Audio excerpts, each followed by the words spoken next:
Hello दोस्तों, स्वागत है आपके इस अपने से यूट्यूब चैनल हिंद क्लासेस 234 पे। आज के इस वीडियो पे हम लोग देखने वाले क्लास 9 के बच्चों का जो आप लोगों का कल यानी 8 दिसंबर को, ठीक है, 8 दिसंबर का जो आप लोगों का मंथली टेस्ट होने वाला है उसका हम लोग ओरिजिनल क्वेश्चन पेपर लेके आ गए हैं, ठीक है, जो क्लास 9 के बच्चों का होने वाला कल हिंदी का ए का, ठीक है, 20 मार्क्स का होगा और 1 घंटे का समय मिलेगा, ठीक है।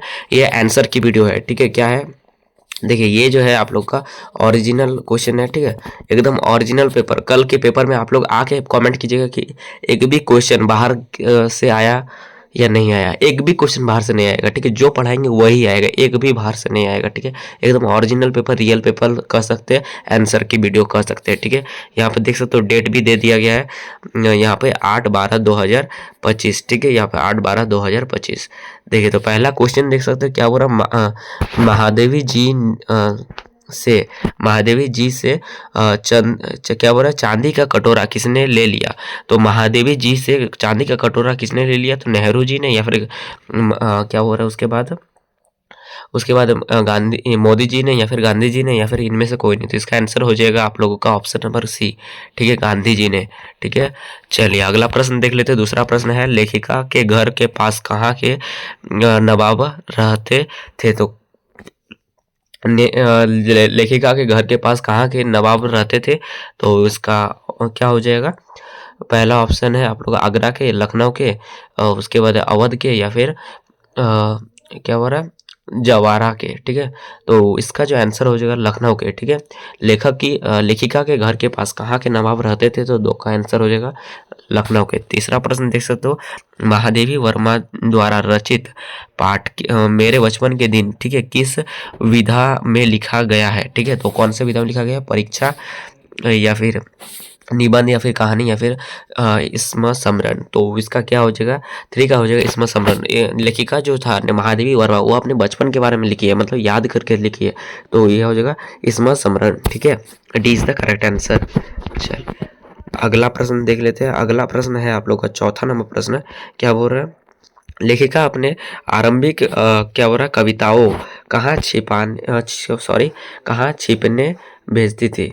सॉरी सॉरी, छपने, गलत हो गया, ठीक है। अब स्पीड में पढ़ रहे हैं इसीलिए थोड़ा ये हो जा रहा है, ठीक है। लेखिका अपने आरंभिक कविताएं कहाँ छपने भेजते थे, मतलब छपाने के लिए कहाँ भेजते थे। तो स्त्री दर्पण, या फिर सुबोधनी, या फिर सरस्वती, या फिर महिला शक्ति, ठीक है। तो छपने के लिए कहाँ भेजते थे, तो क्या हो जाएगा, चौथा का हो जाएगा ऑप्शन नंबर स्त्री दर्पण, ऑप्शन नंबर ए, ठीक है।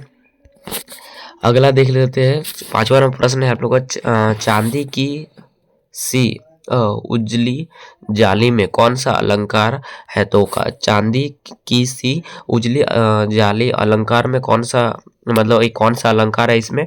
तो अलंकार की बात की जा रही है, तो 5 का जो हो जाएगा क्या बोले यहाँ पे, ये यमक, या फिर अनुप्रास्थ, या फिर उपमा, या फिर उत्प्रेक्षा। तो इसका आंसर क्या हो जाएगा, 5 का आंसर हो जाएगा ऑप्शन नंबर सी, उपमा।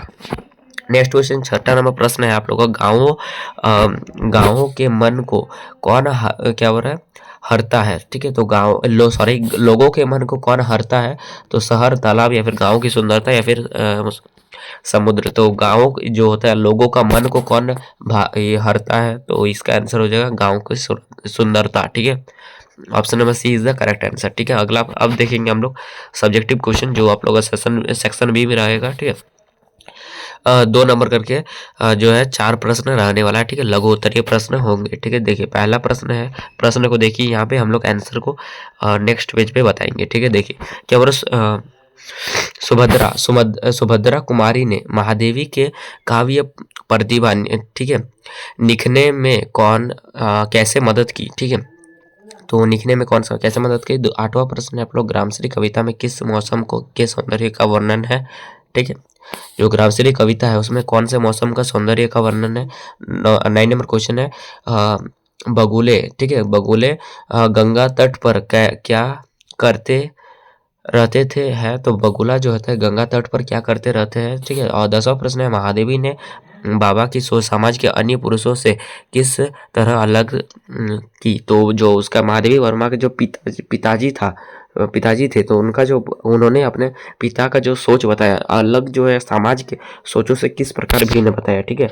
चलिए अगला आप देखिए, यहाँ पे सेक्शन सी में कहा जा रहा है, दीर्घ उत्तरीय प्रश्न हमें आप लोगों को पहला क्वेश्चन है, हम लोग आंसर देखेंगे, ठीक है। वीडियो को बने रहिए। क्या बोला, अलंकार किसे कहते हैं और अनुप्रास्थ उपमा यमक, अनुप्रास्थ यमक उपमा और रूपक अलंकार के एक एक उदाहरण दे, ठीक है। और 12 नंबर क्वेश्चन है, जवारा के नवाब के साथ, ठीक है, अपने पारिवारिक संबंधों को लेखिका ने क्या बोला आज की क्या बोल रहा इसका क्या हो रहा, लेखिका ने आज के संदर्भ में स्वप्न जैसा क्यों कहा है, ठीक है। ये जो है आप लोग एक बार सही कर लेंगे, ठीक है। इसका जो है आंसर हो जाएगा ये वाला, किधर गया, हाँ। तो लेखिका के घर के पास कहाँ के नवाब रहते थे, तो आप लोग जो है इसे इसका डी होगा, ठीक है। आप लोग ये वीडियो को ज़्यादा से ज़्यादा शेयर कीजिए। 2 का डी होगा, ठीक है, ज्वारा के, ठीक है। हम लोगों ने थोड़ा गलत बता दिया था, लखनऊ के नहीं होगा, ज्वारा के हो जाएगा, ठीक है। इसको देख लेंगे, डी होगा, D is the correct answer, D is the correct answer. चलिए तो अब आंसर देख लेते हैं इन सभी सब्जेक्टिव क्वेश्चन का, ठीक है। चलिए देखिए, तो आंसर क्या बताया जा रहा है, सुभद्रा कुमारी ने महादेवी के काव्य प्रतिभा, ठीक है, लिखने में कैसे मदद की। तो देखिए आंसर क्या हो जाएगा, महादेवी को काव्य लेखन के लिए प्रोत्साहित करके, ठीक है, इस टाइप से प्रोत्साहित करके वो उसको जो है मदद किया था, ठीक है। और क्या बोला, सुभद्रा कुमारी चौहान, ठीक है, ने महादेवी वर्मा के साथ छात्रावास में एक ही कमरे में रहकर उन्हें कविताएं लिखने के लिए प्रेरित किया। जब क्या बोला, सुभद्रा ने महादेवी की लिखी कविताओं को खोजा तो उन्होंने इस प्रतिभा के बारे में पूरे छात्रावास को बताया, जिससे महादेवी की काव्य प्रतिभा निखरती गई, ठीक है। चलिए अब आप लोग देखने वाले हम लोग नेक्स्ट जो है 8 नंबर क्वेश्चन था, उसका आंसर देखिए क्या है। ग्रामश्री कविता में किस मौसम के सौंदर्य का वर्णन है, तो देखिए, तो शीत ऋतु, ठीक है, जिसे सर्दी का मौसम। ग्रामश्री कविता में शरद ऋतु के सौंदर्य का वर्णन है, जिसमें क्या हो रहा, गांव की हरियाली और खेती की सुंदरता का चित्रण है, ठीक है। चलिए अगला देख लेते हैं 9 नंबर क्वेश्चन।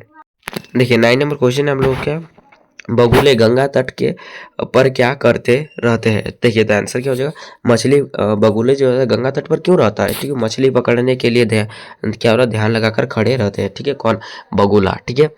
और कविता के अनुसार बगुले गंगा के तट पर ध्यानमग्न होकर मछलियों का शिकार करने के लिए खड़े रहते हैं, ठीक है। चलिए अगला देख लेते हैं 10 नंबर क्वेश्चन। देखिए महादेवी ने बाबा की सोच समाज के अन्य पुरुषों से किस तरह अलग थी। देखिए तो आंसर क्या हो जाएगा, महादेवी के बाबा की सोच अन्य पुरुषों से प्रतिभाशील, क्या होता है, महादेवी के बाबा की सोच अन्य पुरुषों से प्रगतिशील थी, ठीक है।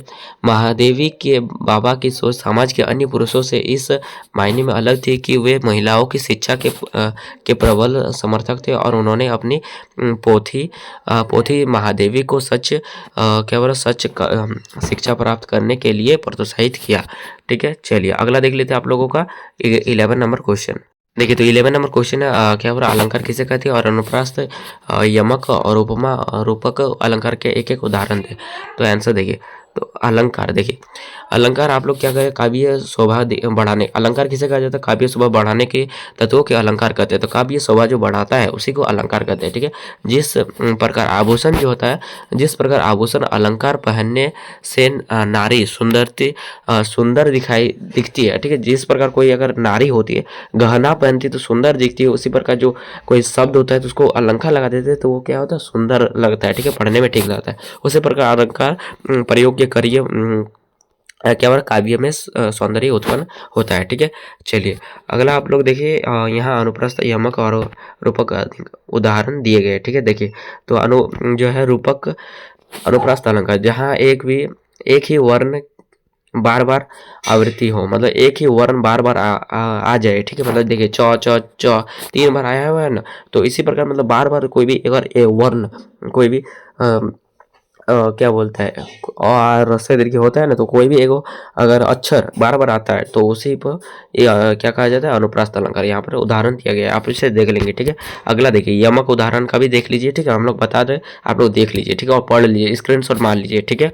चलिए उसके बाद है उपमा अलंकार दिया हुआ है, उसके बाद देखिए उपमा अलंकार के उदाहरण ये है जो ये आप लोग को उपमा अलंकार का उदाहरण है। उसके बाद है रूपक अलंकार, जहाँ क्या बोल रहे उपमेय में अपमान भेद रहित आरोह की आरोप हो, यानी दोनों के को एक ही मान लिया जाए। ठीक है, तो और इसका उदाहरण है मन सागर, उसके बाद है मनसा, ये सब इसका उदाहरण हो जाएगा। ठीक है, चलिए अगला देखिए आप लोग का 12 नंबर लास्ट नंबर क्वेश्चन है। ज्वार के क्या बोल रहे नवाब ने के साथ अपने पारिवारिक संबंधों को लिखिए, लिखा क्या बोल रहा है लेखिका ने आज के संदर्भ में स्वप्न जैसा क्यों कहा है। ठीक है, जो पहले जो है लेखिका के जो भी उसके रिलेटिव के जैसे बन गए थे, उसका घर के पास जो रहते थे, ठीक है, नवाब रहते थे कहाँ का, ज्वार का, तो उसके पास रिलेशन देखते तो अभी ऐसा मिलता है नहीं, तो उसके पास कैसा स्वप्न जैसा लग रहा है उसको बताया जा रहा है। देखिए, क्योंकि आज के समय में ऐसे संबंध